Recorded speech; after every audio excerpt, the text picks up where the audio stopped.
네, 시장의 흐름이 아주 흥미롭습니다. 비트코인이 지금 6만 5천 달러 아래에서 자리를 해주고 있습니다. 일단은 20일 지수 이동 평균이 6만 5천 400달러 부근이기 때문에 이 위에서는 조금 안정적인 지지를 받아줘야 이제 이번 조정이 잘 마무리가 되고 추가적인 반등 모멘텀에 대한 어떤 생각들을 해볼 수가 있고, 그 부근 언저리에서 사이드 횡보를 해주면서 알트코인들이 이제 알트 시즌의 양상을 보여주는 것, 이게 지금 제일 베스트한 시나리오 가운데 하나인데, 64,500달러 부근에서 지금 지지 테스트를 진행을 하고 있습니다. 다행인 것은 6만 달러 위에, 그것도 20일 지수이종 평균 근처에는 있다라는 건 다행이고, 좀 아쉽다라는 것은 6만 9천 달러 위에서 딱 지지만 받아주면 한 번 더 이 반감기 전에 전고 돌파 테스트, 이런 기대감이 이제 생기는 건데, 아직 거기까지는 좀 갈 길은 멀다. 그렇기 때문에 이번 주 종가 마감을 65,400달러 위에서만 자리를 해주면 새로운 한 주가 시작됐을 때 추가적인 반등 모멘텀, 이런 거에 대한 기대감을 조금 가질 수 있는 그런 상황이다라고 정리할 수 있을 것 같습니다. 공포 탐욕 지수는 하루 전보다 1포인트 오른 74를 기록하면서 탐욕 단계가 이어지고 있습니다. 비트코인 도미넌스도 별다른 차이는 없고 53%대 초반에서 자리를 해주고 있는 그런 상황이 지속되고 있습니다.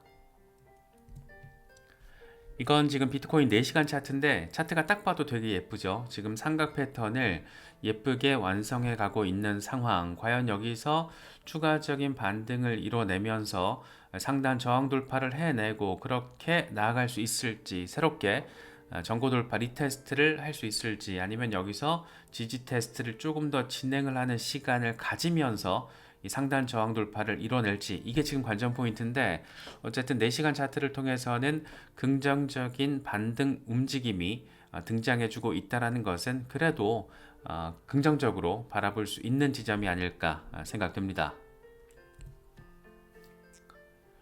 이건 스탁머니 리잘드가 얘기를 하는 건데, 이거 참 이 정서적으로 바라봤을 때 끄덕끄덕 하게 되는 그런 멘트가 아닌가 생각됩니다. 비트코인이 50일 단순이동 평균 아래로 빠지지 않았는데, 다시 말해서 5만 5천 달러 밑으로 빠지지 않았는데, 일부 사람들은 불안해한다. 이번 조정은 일시적이다. 반감기가 이제 한 달 남았다.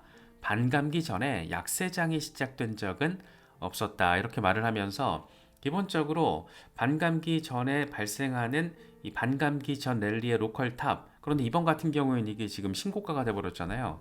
이 7만 3천 달러 만들어내고 그러고 나서 지금 일시적으로 어떻게 보면 당연하고 건강한 조정을 받고 있는 거야, 뭐 이런 얘기를 하고 있는 거죠. 그래서 반감기를 거치면서 비트코인은 과거에 그래왔던 것처럼 의미 있는 방향성을 가지고 새로운 역사를 만들어낼 거야. 지금 쫄 필요 없어. 뭐 이런 얘기를 하고 있는 거죠. 크립토 타이탄 같은 경우에는 데일리 차트에서 불 플래그 패턴 돌파 테스트가 지금 진행되고 있다. 여기서 지금 약간 어려움을 겪고 있는데, 이게 잘 지지까지 확인이 되면 다음 타깃은 97,000달러가 될 것이다. 뭐 이렇게 전폭적인 전망도 내놓고 있습니다.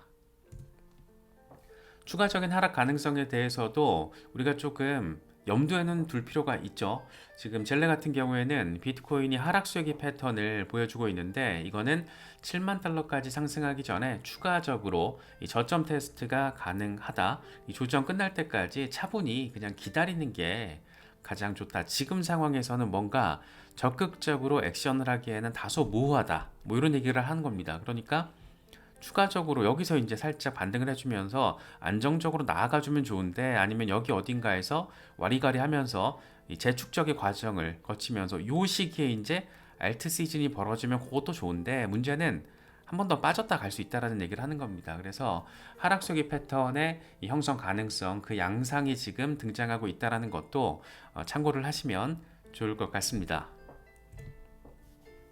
이거는 이 엔비디아와 비트코인과 골드, 금, 이 세 가지의 가격 변동, 시세 변동을 지금 기록을 한 건데 되게 재밌어요. 이게 지금 딱 보면은 파란색이 비트코인 같잖아요. 그런데 이게 엔비디아, 노란색이 비트코인, 이 빨간색이 금. 요즘에 골드 같은 경우에도 가격이 지금 굉장히 좋잖아요. 그게 좋은데 비트코인이랑 비교를 하면 이 잽이가 안 됩니다. 지금 이게 2020년 1월 2일 이후에 골드가 41.2% 반등할 때 비트코인은 882.9% 반등을 했고 엔비디아는 1364.4% 반등을 했다. 이 엔비디아의 어떤 이런 폭등 흐름을 보면 물론 이제 이런 걸 보여줬을 때 항상 등장하는 게 거품 얘기가 나올 수밖에 없는데 이런 걸 보고 있으면 무슨 민코인 펌핑 나온 것 같기도 하고 그런데 이게 엔비디아 주가의 흐름이라는 게 상당히 흥미롭게 느껴집니다. 그런데 재밌는 거는 엔비디아의 흐름과 비트코인의 흐름이 얼추 약간 방향성이 비슷하다라는 걸 우리가 느낄 수가 있잖아요. 그래서 엔비디아가 보여주고 있는 AI 혁신, 비트코인을 중심으로 펼쳐지고 있는 블록체인 혁신, 블록체인과 AI의 결합 이런 것들을 고려를 하면 이 두 가지는 어떤 빅테크와 블록체인의 어떤 동조화 양상과 유사했던 과거 흐름이 조금 더 이어질 수도 있지 않을까 뭐 그런 생각이 들기도 합니다. 물론 이제 엔비디아 같은 경우에는 지금 거품론도 상당히 나오고 있기 때문에 어떻게 될지는 좀 더 봐야 하겠지만 이런 흐름 자체 2020년이라고 해봤자 불과 4년 전인데 이런 어마어마한 흐름들이 있어 왔다라는 거. 이 골드 같은 경우에는 41%. 이 숫자도 참 재밌는 것 같아요. 이건 이제 마이크로 스트래티지가 항상 자랑할 때 올리는 건데 2020년 8월 10일 이후에 비트코인과 S&P 500, 나스닥, 골드, 실버, 채권 딱 봤을 때 비트코인은 432% 오를 때 S&P 500 56%, 나스닥 50%, 골드 7%, 실버는 오히려 마이너스 13. 채권 이런 상황. 이런 걸 보고 있으면 결국에는 중장기 투자가 오를 때도 사고 내릴 때도 사고 꼬라박아도 사고 폭등해도 사고 이렇게 모아가다가 어느 순간 중장기 투자를 하면서 필요한 시점이 되면 현금화하는 게 가장 나은 이 베스트 투자인가 뭐 이런 생각이 좀 들게 하죠. 이게 너무 막 알트코인이나 시총 낮은 로우캠 내지는 민코인에 집중을 하면서 하이 리턴에 대한 기대감을 가지고 하이 리스크를 감내하는 것도 하나의 투자 전략이 될 수는 있지만 비트코인 이렇게 중장기적으로 봤을 때 안정적인 흐름을 보여주고 있다는 것을 어마어마한 그러니까 이 사이를 물론 견뎌내기는 어려웠을 거예요. 그런데 이걸 견뎌내니까 이렇게 되더라 라는 걸 보여주고 있고 지금 같은 경우에는 비트코인 현물 ETF를 통해서 비트코인이 월가 제도권으로 도입이 된 굉장히 역사적인 시간의 초입이기 때문에 앞으로 이런 흐름이 어떻게 또 변화를 보일까 이런 것들도 상당히 흥미로운 지점이 아닐까 생각됩니다. 이거는 시총 상위 10위권을 제외한 알트 시총 차트예요. 그러니까 1등부터 10등 빼고 11등부터 나머지 알트까지의 시총을 보여주고 있는 건데 이게 지금 주간 차트거든요. 차트가 되게 예쁩니다. 지금 상황에서 여기서 지금 지지를 받아주고 갈 길이 멀다라는 겁니다. 여기까지만 나아가 주면 이 상황에서 어떤 일이 알트 시장에서 벌어질 것인가 그러니까 미들캡과 로우캡을 중심으로 어떤 일이 벌어질 것인가 라는 어떤 기대감을 보여주는 그런 차트라고 설명할 수 있을 것 같습니다. 그런데 패턴이 잘 완성될 때마다 빵, 완성될 때마다 빵, 이번에 지지받고 빵, 뭐 이런 기대감 이 차트를 통해서 느낄 수 있지 않나 생각이 되네요. 이건 역시 알트 시총 차트인데 역차트예요. 인버티드 차트. 그런데 지금 상황에서 우리가 지금 여기 있는데 꼬라박을 수 있다는 거죠. 이 4조 달러까지. 그러니까 지금 수준에서 이 4배 가까운 수준으로 알트 시총이 급증할 수 있다는 거를 인버티드 차트를 통해서 꼬라박는 상황으로 지금 표현을 하고 있는 겁니다. 그런데 이 트렌드 라인의 모습을 보면 이거 얼추 과거에 그랬던 것처럼 이번에도 그러지 않을까 이런 기대감. 그래서 상당히 지금 우리가 흥미로운 어떤 시점에 자리하고 있다는 것을 이런 차트나 이런 차트를 통해서 바라보더라도 어느 정도 선명하게 느낄 수 있지 않나 생각됩니다. 크립토 애쉬 같은 경우에는 이런 얘기 합니다. 이 사람 비트코인 엄청 많아요. 비트코인 막 800개 이상 가지고 있는 사람인데 이런 얘기를 합니다. 비트코인이 6만 달러에서 7만 달러 사이에서 횡보할 때 알트 시즌이 시작될 것이다. 이더리움이 4,300달러를 돌파해내고 이더리움 현물 ETF에 대한 포모가 발생을 하면 5,000 달러 이상으로 나아갈 수 있다. 이렇게 되면 과연 어떤 상황이 이 시장에서 벌어지게 될 것인가 알트 시즌 5배에서 10배를 보여주는 알트 시즌이 도래하게 될 것이고, 내년 초에 비트코인이 10만 달러를 돌파하게 되면 알트코인은 100배 상승을 보여줄 것이다. 뭐 이런 전폭적인 얘기를 합니다. 여기서 뭐 100배 상승이라는 것은 뭐 로우캡을 중심으로 얘기를 하는 거겠죠. 그래서 약간 이 시장을 오래 지켜봐왔고, 이 시장에서 상당한 부를 이룬 사람이, 지금도 굉장히 전폭적인 투자를 단행하고 있는 사람이 이런 얘기를 한다라는 게, 실제로 뭐 10배가 될지 5배가 될지 100배가 될지 모르는데, 요즘같이 약간 고점 신고가를 만들어내고 시장 전반이 약간 숨고르기를 할 때는 이런 얘기들도 이 멘탈을 케어하는 데 있어서는 뭐 도움이 될 수 있지 않을까 싶어서 가져와 봤습니다. 이더리움 주간 차트입니다. 이더리움, 그러니까 시총 주간 차트인데, 이더리움이 지금 축적을 잘 마치고 이번에 4,000달러까지 뚫어낸 뒤에 3,500달러 부근에서 지금 조정을 확인하고 있는 건데, 갈 길이 아직 멀다라는 게 트렌드 상단 저항 라인을 통해서만 바라보더라도 확인이 될 수가 있고, 이더리움 가격이 전체 시총 사이즈가 일단 한 4배 이상 급증할 수 있다라는 거. 그러니까 이더리움 현물 ETF에 대한 기대감이 깔려 있는 건데, 이더리움 현물 ETF는 5월 23일에 승인되지 않을 가능성이 충분히 존재합니다. 지금 상황에선. 그런데 올해 연내 출시 정도는 충분히 기대해 볼 수 있지 않을까, 뭐 그런 생각이 많이 들거든요. 그래서 이더리움 같은 경우에는 제 갈 길을 느려 보이긴 하지만 잘 가고 있다. 요때 요 정도 상황이 사실, 그러니까 올해 초만 하더라도 이더리움 뭐 2,000달러 주변에 있을 때 2,200달러 막 이랬거든요. 그런데 스멀 반등하면서 덴쿤 하드포크 잘 단행되면서 그렇게 얼레벌레 한 4,000달러 뚫어내고 뭐 그러고 있는 겁니다. 그래서 이더리움이 조금 느리지만 확실히 제 갈 길은 잘 가고 있는 모습이 지속적으로 포착되고 있다. 뭐 이 정도로 정리가 가능할 것 같네요. 자, 우리 XRP 얘기가 오늘 조금 많습니다. 리필과 관련된 부분들. 지금 현재 0.62달러 부분에 대한 지지 테스트를 진행을 하고 있고, 0.62달러가 굉장히 상징적이죠. 20일 지수 이동 평균이 자리하고 있고, 50일 단순 이동 평균이 0.58달러. 그래서 0.67달러에서 반등을 성공하게 되면 0.74를 거쳐서 0.95달러 가능성. 그러니까 이제부터는 1달러 돌파 지지, 이런 얘기들이 이제 본격적으로 가시화될 것이고, 만약에 0.6달러가 깨지면 50일 단순 이동 평균까지 생각을 해야 되는데, 지금 전체적인 분위기만 놓고 보면 이 50일 단순 이동 평균에 대한 리테스트는 상대적으로 가능성이 낮지 않을까 개인적으로는 좀 바라보고 있습니다. 지금 리플 시세를 상당히 이렇게 어느 정도의 중간중간 급등을 나오게 만들고 있는 그런 요인은, 리플 소송이 어쩌면 조만간 합의와 관련된 이슈로 점철되지 않을까, 그런 기대감이거든요. 3월 26일이 지금 XRP 커뮤니티에서는 최대 관전 포인트로 떠오른 상황입니다. 우리가 이거 짚어봤던 건데, 이 부분이 약간 혼란스러운 부분이 있어가지고 한 번 더 정리를 하고 업데이트된 상황들을 바라보면서 이게 지금 어떤 방향으로 흘러갈지 한 번 더 정리를 추가로 해보면 좋을 것 같아요. 일단은 약식재판 벌금 합의와 관련된 부분입니다. 그래서 소송 정보를 공개하도록 공동 요청한 거예요. 이게 지금 헷갈릴 수 있는 여지가 있어요. 비공개를 요청한 거냐, 공개를 요청한 거냐, 이거에 대해서 약간 복잡하게 느껴질 수 있는데, 일단 드라이하게 살펴보면 이게 정리가 좀 됩니다. 그래서 법원의 승인을 받아서 서류 봉인을 안 하고 공개하는 방안, 여기서 이제 약간 헷갈리게 만드는 거거든요.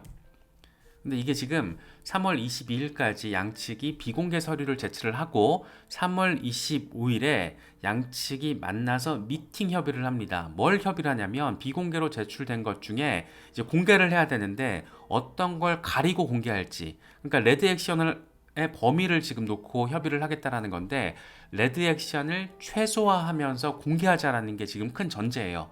그래서 이걸 마치고 나서 3월 26일에 수정된 공개 보고서, 그러니까 최소화된 레드 액션, 가릴 걸 막 가리는데 싹 다 가리자라는 게 아니고 공개할 건 최대한 공개하자, 이런 취지에서 수정된 공개 보고서를 법원에 제출하는 게 3월 26일. 그래서 법원에 제출되면 그 직후에 이제 대중에게 공개가 되니까, 어쩌면 3월 26일에 양측이 합의와 관련된 이야기를 진행했을 수도 있는 그런 상황이 대중에게 공개되지 않을까, 그런 기대감이 지금 깔려 있는 겁니다. 그래서 특히나 SEC 같은 경우에는 지금까지 모든 것을 가리자 공개 못한다라고 하다가 이번 같은 경우에는 상당히 이례적으로 이렇게 공개와 관련된 부분, 이게 처음에 여기서 약간 스텝이 꼬일 수 있는 것 같아요. 비공개하자고 비공개 서류를 제출한다고 하니까 뭔가 이 비공개 스탠스에 대한 강조점으로 비춰질 수가 있는데, 사실 이게 저도 헷갈려서, 이게 저도 미국 변호사 자격증이 없잖아요. 그래서 저는 이럴 때 요즘에는 GPT한테 많이 물어봅니다. GPT가 그래도 미국 변호사 자격 시험을 통과한 이력이 있어서 GPT한테 물어보면 얼추 비슷한 방향성이 나와요. 그래서 물어보고 저도 크로스 체크를 하는 건데, 어쨌든 비공개가 초점은 아니에요. 그래서 수정된 보고서를 공개를 하자는 거고, 이걸 통해서 법적인 투명성을 높이고 필요한 경우에 최소한의 정보만 삭제하고, 진짜 대외비 이런 것만 삭제하고 나머지는 공개한다. 그렇게 일반 대중이 문서에 접근할 수 있도록 하기 위한 조치라고 정리를 하는 게 맞는 것 같습니다. 예, 그래서 혼란스러울 수는 있지만 이번 액션의 취지는 비공개를 통해서 숨기자라는 게 아니고, 공개를 통해서 명확성을 더 높이자, 투명성을 강화하자, 이런 취지로 바라보는 게 맞지 않나. 그래서 어떤 이례적인 스탠스를 지금 SEC가 보여주고 있다 보니까 XRP 커뮤니티에서는 3월 26일을 기점으로 어쩌면 양측이 합의와 관련된 그런 논의를 했던 것을 대중이 확인할 수 있지 않을까, 그런 기대감이 지금 깔려 있는 거죠. 그래서 통상적으로 이런 방식이 소송을 통해서 등장을 할 때는 공개 절차를 효율적으로 만들기 위한 목적이라고 합니다. 그래서 소송 과정의 전략적인 부분이기도 하고, 그렇기 때문에 합의 도달로 확정 짓기는 어렵다. 그러니까 이런 상황 자체, 아니 뭐 필요한 경우만 최소한의 정보만 삭제하고 공개하자, 이게 합의 취지가 담겨 있을 수 있는 가능성은 있겠지만 요 자체만 놓고 합의 도달로 확정하기는 어렵다라고 해요. 저도 GPT와 구글링을 통해서 이런 정도의 상황을 체크를 하는 건데, 아무튼 뭐 약간 이거 아닌 것 같은데 싶으신 분들은 개인적으로 크로스 체크를 해보시면 좋을 것 같은데, 저 같은 경우에는 지금 이런 정도 상황으로 정리를 하고 3월 26일을 기다리고 있습니다. 과연 3월 26일에 어떤 내용들이 공개가 될지, 과연 양측이 만나서 어떤 말들을 씨부렸을지, 이런 것들이 지금 상당히 궁금하고, 무언가 추가적으로 공개된다라는 점. 그런데 SEC가 어쨌든 이전보다는 전향적인 관점을 가지고 이렇게 시장이 미칠 영향을 최소화하는 관점에서 이런 액션을 양측이 같이 취하고 있다라는 거, 요거는 좀 긍정적인데, 물론 말씀드린 것처럼 이 자체가 합의 도달을 의미한다라고 확정하기는 어렵다. 다만 뭔가 새로운 어떤 변화의 분기점이 될 수는 있지 않을까, 그런 기대감, 그런 궁금증, 그런 게 좀 있는 것 같아요. 그래서 아마도 한국 시간으로는 3월 27일 정도 되면 이게 문서가 공개가 될 텐데, 과연 어떤 내용이 나올지 나오는 대로 또 체크를 해서 함께 짚어보면 좋을 것 같습니다. 리플과 관련해서는 또 하나 의미 있는 호재가 더해졌습니다. 오토메이티드 마켓 메이커 AMM이 드디어 전격적으로 출시가 됐습니다. 24시간도 되지 않아서 예치 금액 TVL이 150만 달러를 돌파했대요. 그런데 이게 유니스왑이 첫 3개월 동안 모았던 TVL보다 더 높은 수치라고 합니다. 물론 이제 유니스왑이 첫 3개월이라 함은 2019년 2월 정도를 얘기하는 거라서 지금과 단순 비교하기는 좀 어렵지만, 어쨌든 탈중앙화 거래소로서의 AMM의 역할을 놓고 봤을 때 상당히 의미 있는 숫자라고는 할 수 있지 않을까. 여기까지 분위기가 좋았는데, 몇 시간 전에 이런 게 올라왔어요. 리플렉스에서 지금 거래 AMM에서 거래 오류가 확인됐고, 그렇기 때문에 엔지니어링 팀에서 문제를 해결하고 있다. 신규 예치하지 말고 이미 예치한 경우에도 상환을 고려해도 좋다, 뭐 이렇게 얘기를 하고 있습니다. 그래서 혹시라도 지금 신규 예치를 통해서 AMM에 참여하고 싶은 그런 생각을 하고 계신 분들이 계시다면, 일단은 조금 리플렉스에서 업데이트된 공지가 나올 때까지는 홀딩을 하시는 게 좋을 것 같아요.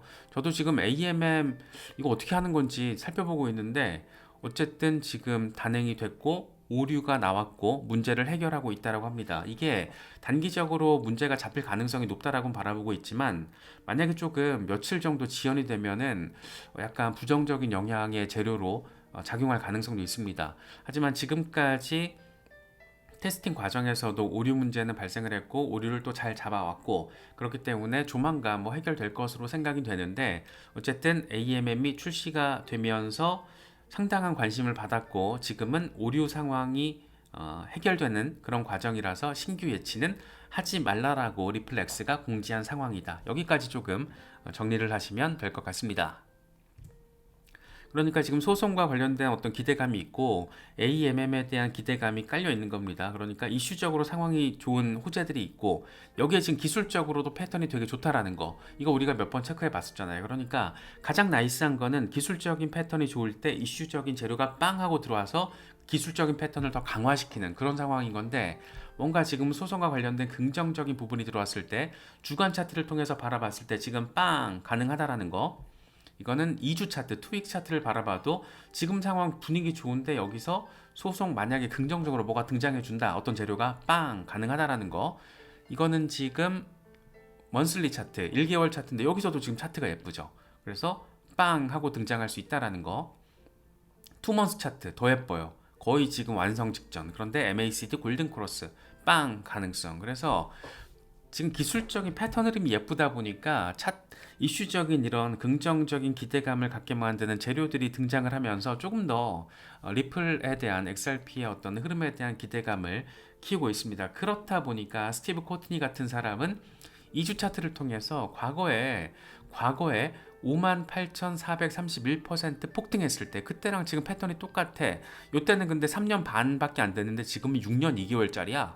대칭 상승 패턴이. 그렇기 때문에 이번에도 과거 이랬던 것처럼 58,000%를 상승하게 되면 352달러를 찍을 수 있다. 뭐 이런 되게 전폭적인 숫자. 그런데 지금 여기서 중요한 거는 뭐 350달러가 될지 35달러가 될지 둘 다 좋잖아요. 우리는 너무 좋은데 여기서 핵심은 어떤 숫자 얼마까지 간다 이런 막연한 어떤 그런 숫자 노름보다는 이슈적으로도 긍정적인 포인트들이 있고 차트적으로도 굉장히 오랜 시간 동안 예쁜 기술적인 패턴을 형성해 왔다. 그렇기 때문에 소송과 관련된 부분들, 이 재료들 그리고 AMM 이런 재료들 이런 것들이 긍정적으로 시너지를 내준다라면 그렇다라면 긍정적인 시세 반등에 대한 모습들도 충분히 기술적으로는 기대해 볼 수 있다. 이렇게 정리하는 게 가장 좀 드라이하지 않나 생각이 됩니다. 그래서 XRP 홀더분들 참 많으신데 이런 부분들 참고하시면서